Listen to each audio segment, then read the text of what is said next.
Uso de antibióticos en diarrea. Si bien las diarreas de etiología viral son las más frecuentes, se hace necesario el diagnóstico oportuno en caso de etiología bacteriana, para de esta manera disminuir la duración de los días de convalecencia de la diarrea y evitar o prevenir las complicaciones. Entonces, tenemos características clínicas, epidemiológicas y de laboratorio que nos van a ayudar a definir si esa diarrea que el paciente está presentando es de etiología viral o es de etiología bacteriana.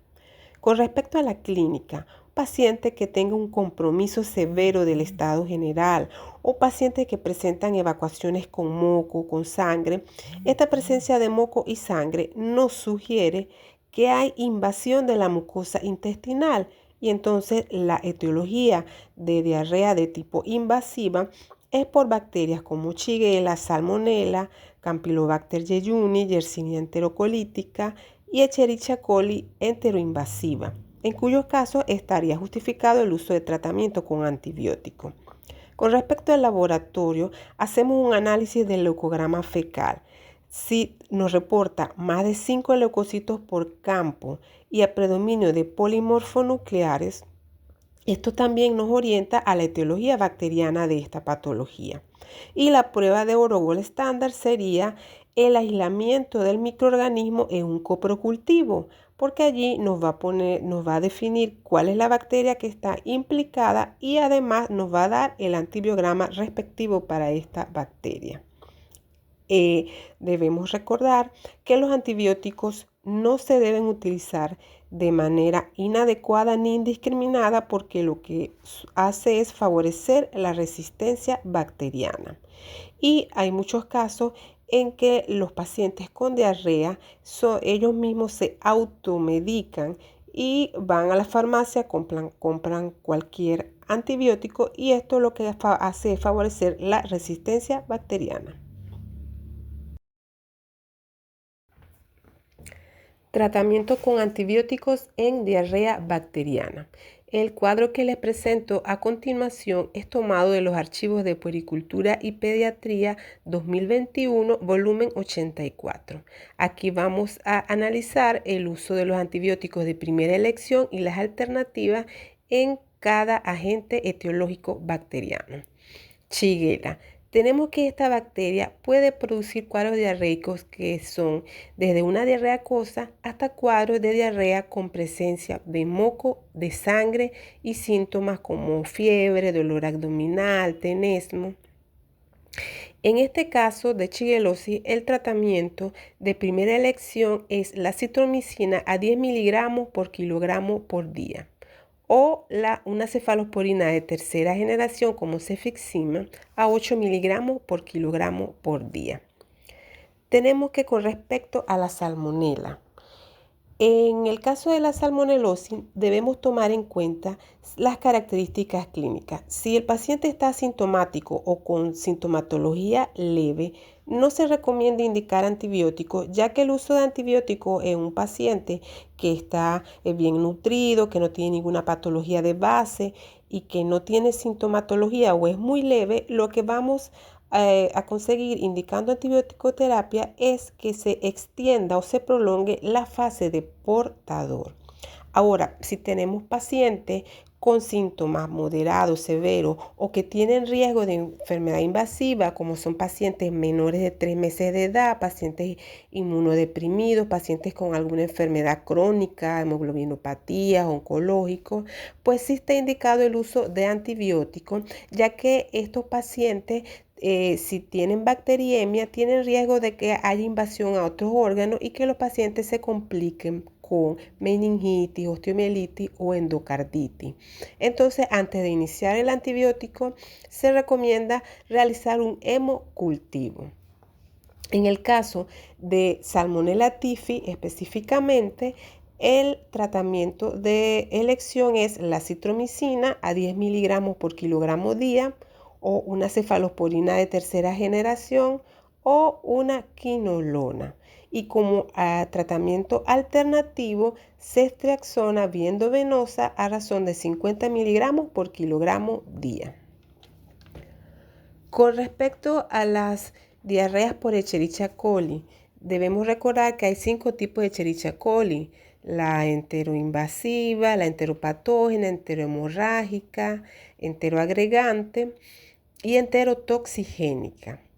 Y que estos pacientes en el tratamiento de primera elección sería la acitromicina 10 miligramos por kilo día o una cefalosporina de tercera generación. Y como tratamiento alternativo tenemos la rifaximina. Con respecto al Campylobacter, existen 25 especies diferentes de Campylobacter, pero las que más nos producen cuadros clínicos de diarrea es específicamente en mayor proporción Campylobacter jejuni y en menor proporción Campylobacter coli. Tratamiento de primera elección: acitromicina o eritromicina. Y en los casos de diarrea por Clostridium difficile, estos ocurren principalmente en pacientes que están hospitalizados recibiendo antibiótico-terapia por muchos días, ya que esto se debe a que hay un desequilibrio de la flora intestinal. En estos casos, para indicar el tratamiento, debemos tomar en cuenta si el cuadro clínico es leve, moderado o severo, ya que en casos leves o moderados se indica metronidazol a 30 miligramos por kilogramo día. Pero si el cuadro es severo o no responde con metronidazol, está indicado el uso de vancomicina a 40 miligramos por kilogramo día. Y en casos muy severos se pueden combinar ambos tratamientos, es decir, metronidazol y vancomicina. En el caso de las diarreas por Yersinia enterocolítica, está indicado como tratamiento la cefalosporina de tercera generación como cefixime. Y pacientes con diarrea por Vibrio cólera, estos tratamientos ayudan a disminuir la duración y a disminuir el volumen de las evacuaciones, ya que estos pacientes con cólera. Entonces, en el caso de diarreas producidas por Vibrio cólera, tenemos como tratamiento de elección doxiciclina a 4 miligramos por kilogramo día, acitromicina o ciprofloxacina. Y también tenemos como tratamiento alternativo trimetoprim sulfa. Tratamiento de cuadros diarreicos ocasionados por protozoos.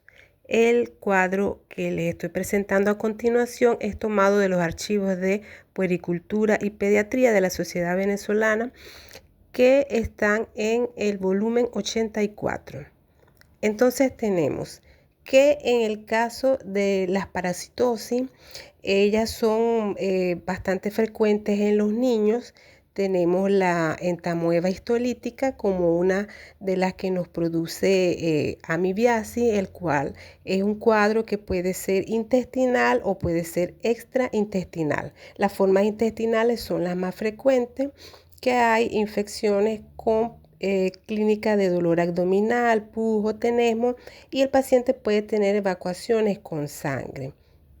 Mientras que la forma extraintestinal, la complicación más frecuente sería un acceso hepático amibiano.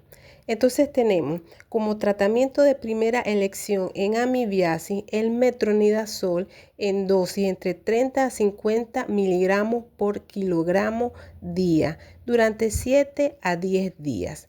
Y tenemos que, además de este tratamiento de elección, para eliminar las formas quísticas se indica paramomicina por 7 días o diodo hidroxiquinoleína por 20 días. En el caso de la giardiasis, que es una infección a nivel del intestino delgado, en el cual el paciente puede tener una clínica intermitente, puede tener periodos de diarrea con periodos de estreñimiento y además flatulencia, distensión abdominal y epigastralgia. El tratamiento de primera elección es el metronidazol y tenemos también como alternativa tinidazol y nitazoxanida. En el caso de las diarreas provocadas por blastocistitis homini, en el cual el paciente tiene cuadros diarreicos, dolor abdominal, vómitos, náuseas. Estos pacientes se tratan con metronidazol como tratamiento de elección o tinidazol. En el caso de las diarreas producidas por Cryptosporidium, en los cuales hay también clínica gastrointestinal de dolor, náuseas, vómitos, fatiga, fiebre, el tratamiento de elección es la nitazoxanida a 5 miligramos por kilogramo día durante 3 días. Y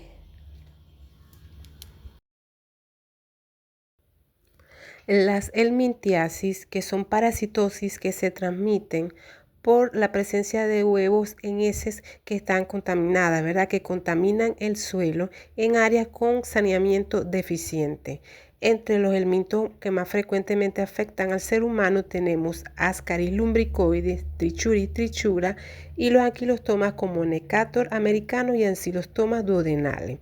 Y entre los tratamientos de elección que tenemos para este tipo de parasitosis tenemos albendazol con una dosis única de 400 miligramos vía oral o mebendazol 100 miligramos vía oral cada 12 horas por 3 días. Nitazoxanida 7 miligramos por kilogramo dosis cada 12 horas por 3 días. Y tenemos casos específicos, como en el caso de las caridiasis, que podemos tratar con piperacina, y en el caso de cuando está la complicación de la pseudoobstrucción por Ascaris, utilizamos una dosis alta de la piperacina, 150 miligramos por kilogramo, vía sonda orogástrica.